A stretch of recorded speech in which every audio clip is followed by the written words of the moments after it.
नमो नमः। स्वागतमस्ति संहिता संस्कृतम चैनलोपरि। कैसे हैं आप लोग? सब अच्छे होंगे, व्यस्त होंगे, मस्त होंगे और थोड़ा थोड़ा तो पढ़ ही रहे होंगे, ज़्यादा भी नहीं तो। क्योंकि सबसे ज़्यादा टेंशन किसकी होती है बीएमएस वालों को? संस्कृत की, जबकि संस्कृत सबसे इजी होता है, सबसे सरल संस्कृत होता है। और मेरे कॉलेज में, मेरे क्लास में तो सबसे ज़्यादा पास आउट जो होते हैं वो संस्कृत में होते हैं। और विषय में भले हो ना हो, पर संस्कृत में लगभग 95-97% रिजल्ट रहता ही रहता है। तो एक सामान्य सा टॉपिक है कि अनुवाद कैसे करें, है ना। अनुवाद करते समय क्या परेशानी आती है और बेस उसका क्या है, उसका आधार जो है उसके बारे में चर्चा करते हैं थोड़ी देर। सबसे पहले हमें क्या करना पड़ता है? पुरुष एवं वचन। आपने हिंदी में पढ़ा होगा प्रथम पुरुष, मध्यम पुरुष, उत्तम पुरुष, है ना। इंग्लिश में पढ़ा होगा फर्स्ट, सेकेंड, थर्ड पर्सन वचन। जबकि हिंदी इंग्लिश में दो ही होते हैं, हिंदी में भी दो ही होते हैं, एक वचन बहुवचन, और जो है इंग्लिश में भी दो ही होते हैं, सिंगुलर प्लूरल करके। परंतु संस्कृत में वचन बदल जाते हैं, तीन हो जाते हैं वचन। कितने होते हैं? तीन।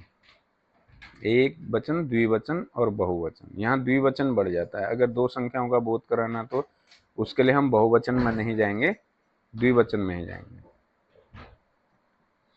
तो सबसे पहले हम देखते हैं पर्सन, पुरुष। ठीक है, क्या है? प्रथम पुरुष। प्रथम पुरुष, या इसका एक और नाम क्या है? अन्य पुरुष। ध्यान से पढ़ना, अन्य पुरुष इसको कहा जाता है। अन्य पुरुष, अन्य पुरुष अर्थात ना तो हमारे सामने है, हम और तुम बात कर रहे हैं, जिसके बारे में बात की जा रही है वो अन्य पुरुष, यानी कि जो जिसके बारे में हम बात कर रहे हैं। ठीक है, प्रथम पुरुष वो होगा। थर्ड पर्सन शायद इंग्लिश में बोलते हैं इसे। ठीक, तो वो क्या होंगे?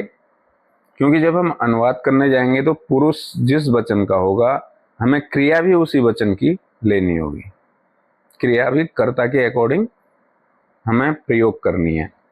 तो प्रथम पुरुष जो होता है, देखो, एक तो सह, ये सह ऐसे नहीं लिखा जाएगा, ठीक है, ये सह ऐसे लिखा जाएगा विसर्ग के साथ।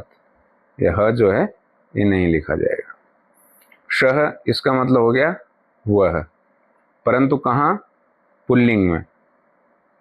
कहाँ यूज होगा? पुल्लिंग में। शह बालक, वह बालक। ठीक, सह गज, वह हाथी। सह स्वह, वह घोड़ा। यानी कि पुल्लिंग शब्द के लिए हम क्या है यूज करेंगे? शह। और शा जो होगा ये किसके लिए यूज करेंगे? स्त्रीलिंग के लिए।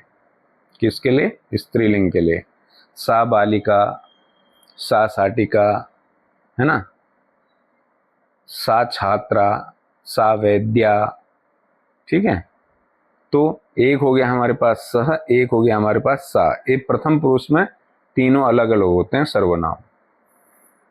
तीसरा है तत्। तत् का मतलब भी वह, परंतु ये किसके लिए हो गया? ये हो गया नपुंसक लिंग के लिए। किसके लिए? नपुंसक लिंग के लिए।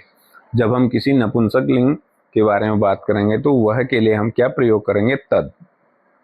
ठीक है, क्या प्रयोग होगा? तद। इसका देखो, ये स हटा के इसमें विसर्ग लगा लेना। सह स्त्रीलिंग, सा नपुंसकलिंग, तत्। शह एक तो हो जाएगा सह, प्रथम पुरुष में आपको याद रखने बस सह, शा और तत्। ठीक है, ये तीन। सह बालकः, सा बालिका, तत् फलम, ऐसे करके प्रयोग होगा इनका।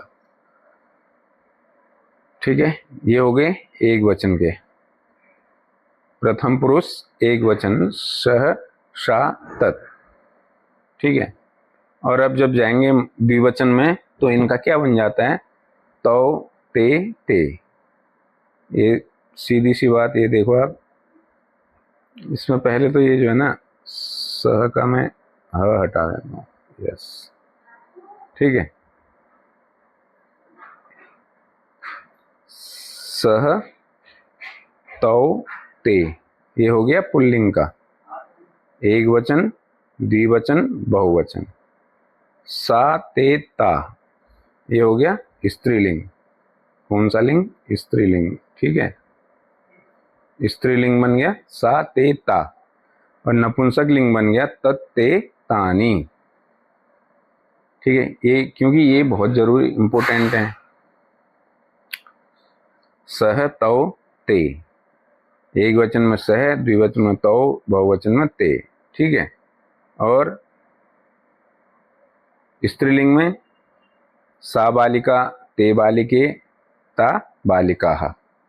यहां बनेगा, इसमें फिर आ गया ये शह बालकः, तौ बालकौ, ते बालकाः। यहां आ जाएगा तत्फलम ते फले, तानि फलानि, तानि जलानि, ऐसे करके। ठीक है, तो आपको कर्ता मिल गए प्रथम पुरुष के सह तौ ते, स्त्रीलिंग में सा ते ता, और नपुंसक लिंग में मिल गए तत् ते तानि। ठीक है, समझ में आ रही है बात? पुल्लिंग में क्या बन गए? सह तौ ते। ठीक है, एक वचन, क्योंकि संस्कृत में 3 वचन होते हैं, एक वचन, द्विवचन, बहुवचन। फिर होगा द्विवचन, फिर ये है बहुवचन। ठीक है, एक वचन सह, द्विवचन तौ, बहुवचन ते।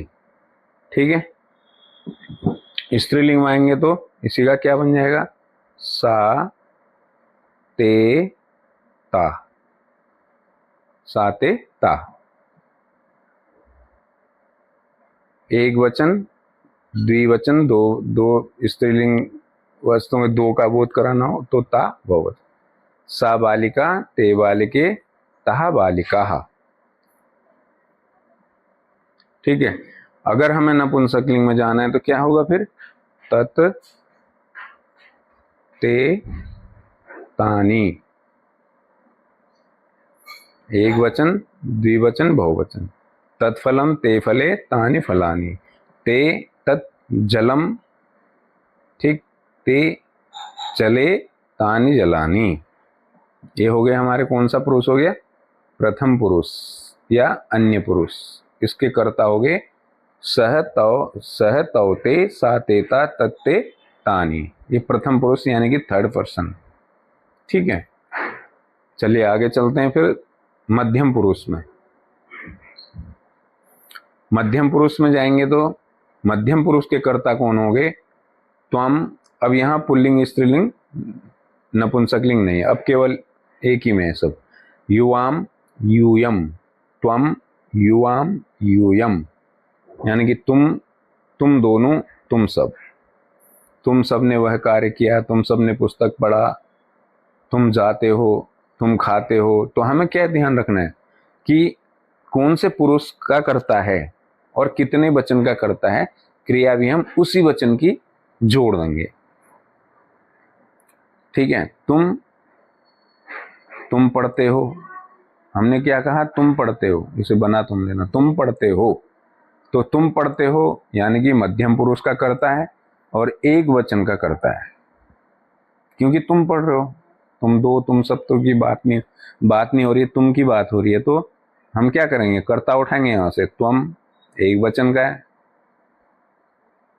अब ऐसे ही जैसे ये रूप चल रहे हैं, ऐसे क्रिया चलती है। प्रथम पुरुष में पठती, पठता, पठंती। ठीक, मध्यम पुरुष में पठसी, पठता, पठत। उत्तम पुरुष में पठामी, पठाओ, पढ़ा। तो हम मध्यम पुरुष एक वचन की ही कर्ता क्रिया ले लेंगे जो कि पठसी बनता है। अगली क्लास में आपको इसके एक दो रूप में बताऊंगा। ठीक, तुम पठसी, ये बन गया तुम पढ़ते हो। तो कोई डिफिकल्ट लेवल तो नहीं है, कोई कठिनाई तो है ही नहीं इसमें, ऐसा कुछ कठिन नहीं है। ठीक है, जब समझने लग जाओगे तो बहुत सरल हो जाएगी। और संस्कृत होनी चाहिए, हर भारतीय को संस्कृत जरूर पढ़नी चाहिए। ये हमारी पुरखों की, हमारी पूर्वजों की, देवताओं की भाषा है। और यही हमने कहना है फिर तुम दोनों पढ़ते हो तो हम क्या करें, द्विवचन का लेंगे, युवाम पठसी पठथः, द्विवचन की क्रिया चलती है पठथः। करना क्या है, कर्ता जिस कर्म, अब यहाँ युवाम मध्यम पुरुष द्विवचन का है तो क्रिया भी हमने क्या लगाई, मध्यम पुरुष की द्विवचन की क्रिया लगा दी, ठीक है। ऐसे यूयम तुम सब, यूयम, यूयम ले लिया मध्यम पुरुष बहुवचन का, तो क्रिया भी लेंगे मध्यम पुरुष बहुवचन की, तो पठत, अंतर ने विसर्ग हट जाएंगे बस, ठीक है। अगला देखिए उत्तम पुरुष, उत्तम पुरुष के कर्ता होते हैं अहम मैं, आवाम हम दोनों, वयम हम सब। अहम मैं, आवाम हम दोनों, वयम हम सब, ठीक है। अहम, अब अहम उत्तम पुरुष एक वचन का है तो क्रिया भी हम क्या रखेंगे, उत्तम पुरुष एक वचन की रखेंगे। अहम पठामी, मैं पढ़ता हूं, अहम पठामी, क्योंकि क्रिया के रूप कैसे चलते हैं, पठती पठता पठंती, पठसी पठता पठत, पठामी पठाव पठाम, ठीक है।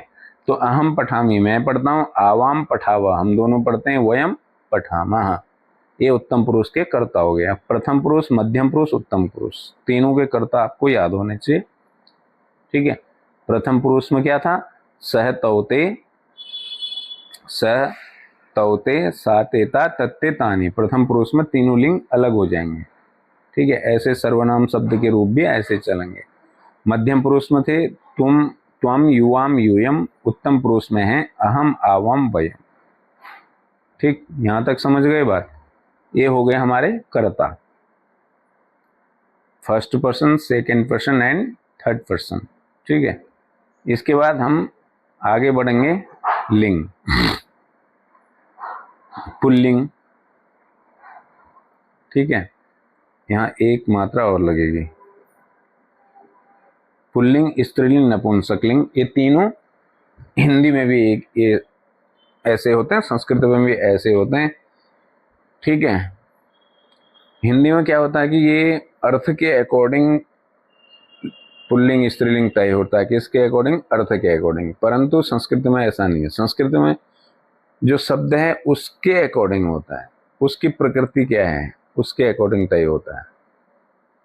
तो एक वचन बालकः, द्विवचन में बालकौ, ये बालको नहीं बनेगा, बालकौ, इसे सही कर लीजिए, बालकः, एक लड़का, दो लड़के, बहुत लड़के, दो से ऊपर का ज्ञान कराना हो, बोध कराना हो तो बहुवचन हम लगा लेंगे, बालकः, बालकौ, बालकः। अब हमने कहा बालक पढ़ता है, बालकः पठति, फिर कहा दो बालक पढ़ते हैं, बालकौ पठ, पठती पठतः, यहाँ बन जाएगा पठतः, ये मैं अगली क्लास में आपको बताऊंगा, पठती पठतः। और बालक पढ़ते हैं, बहुत सारे बालक पढ़ते हैं यानी कि, तो बालकाः पठन्ति, ऐसे रूप चल जाएगा। स्त्रीलिंग में किसी स्त्री जाति का बोध कराना हो या स्त्री जाति का बोध हो रहा हो जिन शब्दों के द्वारा, उनको हम स्त्रीलिंग शब्द बोलेंगे, जैसे बालिका, छात्रा, ठीक है, वैद्या, चिकित्सिका, ये सब क्या है, स्त्रीलिंग है। नारी, बालिका, रूप भी एक वचन में, बालिके द्विवचन में, और बालिकाः बहुवचन में, बालिका, बालिके, बालिकाः, वहां था बालकः, बालकौ, बालकाः, ठीक। यहाँ आ गया बालिका, बालिके, बालिकाः। इनके देखिए कर्ता भी कैसे थे, सा, यानी कि आ की मात्रा थी एक वचन में, ते द्विवचन में एक ही मात्रा थी, ताहा बहुवचन में आहा की मात्रा थी, तो यहाँ भी सेम वही हो रहा है, बालिका, बालिके, बालिका, समझ आई। और नपुंसकलिंग शब्दों को देखते हैं तो नपुंसकलिंग में फल के इन्होंने रूप उठाए हैं, एक फल, फलम, फले, फलानि। इसके कर्ता क्या थे, तत्, ते, तानि, यही तो कर्ता थे। देखो तत् की जगह अम हो गया, ए इसमें भी है, फले, ते, और आनी इसमें भी है, तानी, सेम है, कोई ज्यादा ज़्यादा कठिन नहीं है, ठीक है। तो नपुंसक लिंग में बन गया फलम, जलम, पत्रम, पुष्पम, है ना, ये सब क्या है, नपुंसक लिंग शब्द हैं जो आपने हिंदी ग्रामर में भी पढ़े होंगे और इंग्लिश ग्रामर में पढ़े होंगे, ठीक है। यहाँ हमारा क्या बदल रहा है, केवल वचन बदल रहा है कि वचन 3 हो जाते हैं संस्कृत में, एक वचन, द्विवचन और बहुवचन। हिंदी में एक वचन बहुवचन, एक वचन बहुवचन। अब 30 आगे आता है, इसका अगला पार्ट है जो आपको पढ़ना है, वो है लकार। लकार को हिंदी में हम लोग बोलते हैं काल। क्या बोलते हैं, काल। लकार को हम बोलते हैं काल, और इंग्लिश में बोलते हैं हम टेंस, ठीक। इंग्लिश में क्या बोलते हैं, टेंस। तो आपने हिंदी में पढ़े होंगे भूतकाल, भविष्यकाल, वर्तमान काल, ठीक। इंग्लिश में भी क्या होता है, प्रेजेंट, पास्ट एंड फ्यूचर। परंतु संस्कृत में पता है कितना समय को कितनी जगह बांट दिया गया है, 10 जगह बांटा है, ठीक है। संस्कृत में टेंस टोटल होते हैं 10, ठीक है, ध्यान रखना इस बात को। परंतु आपके पाठ्यक्रम में BAMS में हमें जो पढ़ना है वो हमें 5 टेंस पढ़ना है, 5 लकार। ये देखिए भाषा की वैज्ञानिकता और भाषा की गहराई।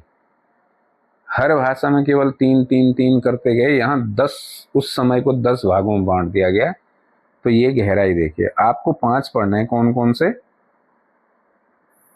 आपको पढ़ना है पहला लट लकार, ठीक है, वर्तमान काल, यानी कि वह पढ़ता है, वह खाता है, वह खेलता है, वह जाता है, वह घूमता है, ठीक है। ये जैसे इन्होंने यहाँ मिसप्रिंट है, ध्यान रखिएगा, ये सह नहीं बनता है, ये सह अगर लग जाएगा तो ये सात हो जाएगा, इसका मतलब बनता क्या है, शह, विसर्ग के साथ सह।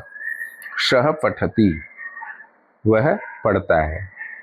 सा पठती, वह पढ़ती है, ठीक है, क्योंकि पुल्लिंग का अलग, स्त्रीलिंग का अलग चलेगा, क्योंकि सह क्या है, प्रथम पुरुष का करता है। सह पठती, सा पठती, वह पढ़ता है, ठीक। दूसरा है लृट लकार, ये आपने पढ़े होंगे, भविष्यत काल, ठीक है, यानी कि जो क्रिया होगी वो आने वाले समय में होगी, और यहाँ क्रिया जो है वो अभी हो रही है, यहाँ क्रिया जो है आने वाले टाइम में होगी। तो सह पठिष्यति, सब मिसप्रिंट है किताब में, सह पठिष्यति, वह पढ़ेगा, इसका मतलब क्या होगा, वह पढ़ेगा। ऐसे सा पठिष्यति क्या बन जाएगा, वह पढ़ेगी। मध्यम पुरुष में ले जाएंगे तो त्वम पठिष्यसि, तुम पढ़ोगे।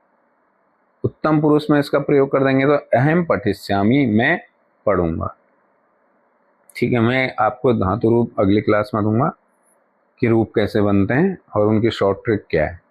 तो अभी आपको ये याद रखना है कि इतनी चीज़ें आपको याद होनी चाहिए, तब जाके हम आपको समझाएंगे, ठीक है। लिट लकार, अगला है लंग लकार, ठीक है। अगला क्या है, लंग लकार। इसको ऐसे भी आपको लिखा हुआ कहीं मिल जाएगा, ग भी नीचे लग जाता है ताकि उच्चारण आपको समझ में आ जाए कि इसमें ग भी है। लंग, अंग है ना, ऐसे अंग, क ख ग घ अंग। तो क्या होगा, लंग लकार, अर्थात क्या है, भूतकाल, पास्ट। ऐसे सेंटेंस जिसमें क्रिया जो है हो चुकी है, ऑलरेडी हो चुकी है, ठीक है, क्रिया संपन्न हो चुकी है। अब इसी में लंग लकार में कई लकार हो जाते हैं, परोक्ष लंग, ठीक है, इस प्रकार की कि आज ही काम समाप्त हुआ है, कि कल ही हो गया था, कितने समय, ये सब 10 लकारों में जब जाएंगे तो ये सब भी हैं। तो फिर क्या है, इसका एग्जाम्पल क्या दिया इन्होंने, सह अफटत, क्या दिया, सह अफटत, उसने क्या किया, पढ़ा, यानी कि पढ़ने की जो क्रिया थी वो हो चुकी है। ये तो आपने इंग्लिश हिंदी दोनों में पढ़े होंगे, इसमें कोई दिक्कत आपको आने वाली नहीं है। ये 2 लकार आगे के जो हैं ये हैं आपके लिए नए, एक है लोट लकार, यानी कि आज्ञा के अर्थ में। लोट लकार आज्ञा, आदेश। हम किसी को ऑर्डर देते हैं, कोई ऑर्डर देना है, किसी को आदेश करना है, तो वहां पर हम और एक टेंस को पढ़ लेंगे जिसका नाम है लोट लकार। ठीक है, तो उदाहरण के साथ देखिए, सह सह पठतु, वह पढ़े, हमने ऑर्डर दिया, वो पढ़े। राम पढ़े, श्याम पढ़े, राहुल पढ़े, राहुल पढ़ो। ठीक है, तो ऑर्डर जहां देंगे वहां पर हमारा प्रयोग हो जाएगा। और तो तुमने देखे होंगे, इन दो को गौर करना, लोट लकार, टू ऑर्डर, आदेश देने के लिए। पांचवा लकार होता है संस्कृत में, वो होता है विधिलिंग लकार। क्या होता है? विधिलिंग लकार। ठीक, लकार का मतलब काल, विधिलिंग काल। इसमें क्या होता है? चाहिए अर्थ में, ठीक, या प्रार्थना के अर्थ में, जब हम प्रार्थना करें तो भी, ठीक है, चाहिए अर्थ में। इसमें क्या बनेगा? सह पठेत, सह पठेत, उसको पढ़ना चाहिए, उसे पढ़ना चाहिए। बालकः पठेत, बालक को पढ़ना चाहिए। बालिका पठेत, बालिका को पढ़ना चाहिए। ठीक है, तो ये आपने पढ़े लकार। ठीक, इतना ही आज रहने देते हैं। चलो एक और देख लो टॉपिक। ये चीजें आपको बेसिक आधार है, जरूर याद होना ही चाहिए आपको। इनका एक साथ प्रयोग करते हैं। प्रथम पुरुष का सह पठती, ये हमेशा ही ध्यान रखना, सह नहीं होगा, स होगा। सह पठती, वह पढ़ता है। तौ पठतः, वे पढ़ते हैं। ते पठन्ति, वे पढ़ते हैं। यानी कि प्रथम पुरुष की एक वचन की क्रिया क्या होगी? पठती, द्विवचन की पठता, बहुवचन की पठन्ति। सॉरी, जुकाम हो रहा है। ते पठन्ति, तो यहाँ कर्ता एक वचन का है, इसलिए क्रिया भी एक वचन की हुई। यहाँ कर्ता द्विवचन में है, क्रिया भी द्विवचन की है। बहुवचन के करते हैं, कर्ता है ते, तो क्रिया भी बहुवचन की है। तो प्रथम पुरुष की जो क्रिया बनेगी वो बनेगी पठती पठता पठन्ति, खादति खादत खादन्ति, गच्छति गच्छत गच्छन्ति, नमति नमतः नमन्ति, क्रीडति क्रीडतः क्रीडन्ति। ठीक है, अगला मध्यम पुरुष की क्रियाओं को देखिए। एक वचन में त्वम पठसि, युवाम पठतः, यूयम पठत। ठीक है, त्वम पठसि, तुम पढ़ते हो, युवाम पठतः, तुम दोनों पढ़ते हो, यूयम पठत, तुम सब पढ़ते हो। समझ में आ गई? तो मध्यम पुरुष की क्रिया क्या होगी? पठसि, पठतः, पठत। ठीक, पठसि पहले में क्या थी? पठती पठतः पठन्ति। मध्यम पुरुष में क्या बनी? पठसि पठतः पठत। अब कर्ता जहां का होगा, हम क्रिया वहीं की उठा लेंगे, उसी पुरुष की, उसी वचन की क्रिया से उठा लेंगे, तो हमारा अनुवाद बन जाएगा। फिर देखिए उत्तम पुरुष। उत्तम पुरुष एक वचन में। उत्तम पुरुष के कर्ता कौन है? अहम, आवाम, वयम। ठीक है, मैं, हम दोनों, हम सब। तो क्रिया क्या है? पठामी, मैं पढ़ता हूँ। अहम पठामी, मैं पढ़ता हूँ। आवाम पठावह, हम दोनों पढ़ते हैं। और वयम पठामह, हम सब पढ़ते हैं। अहम, आवाम, वयम, ये कर्ता हो गए। पठामी, पठाओ, पठामा, ये क्रिया होगी। अब इसके साथ, वयम के साथ हम पठामी को जोड़ेंगे, गलत हो जाएगा।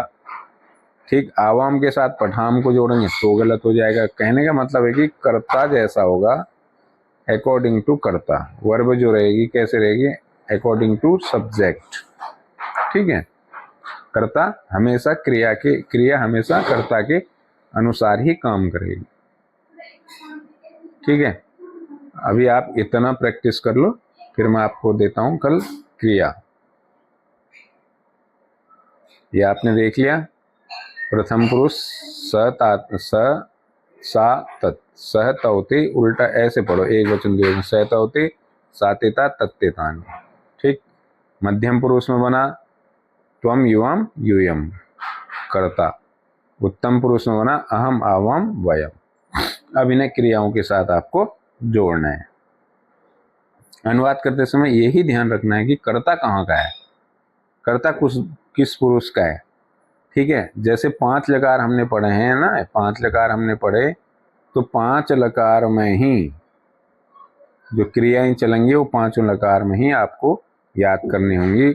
लट लकार में क्या रूप बनता है, लिरिट में क्या बनता है, लंग में क्या बनता है, लोट में क्या बनता है और विधिलिंग में क्या रूप चलता है। किसी एक धातु को आपको 5 लकार में याद करके सारे हो जाएंगे। डरना नहीं है, घबराना बिल्कुल नहीं है, सब आसान है।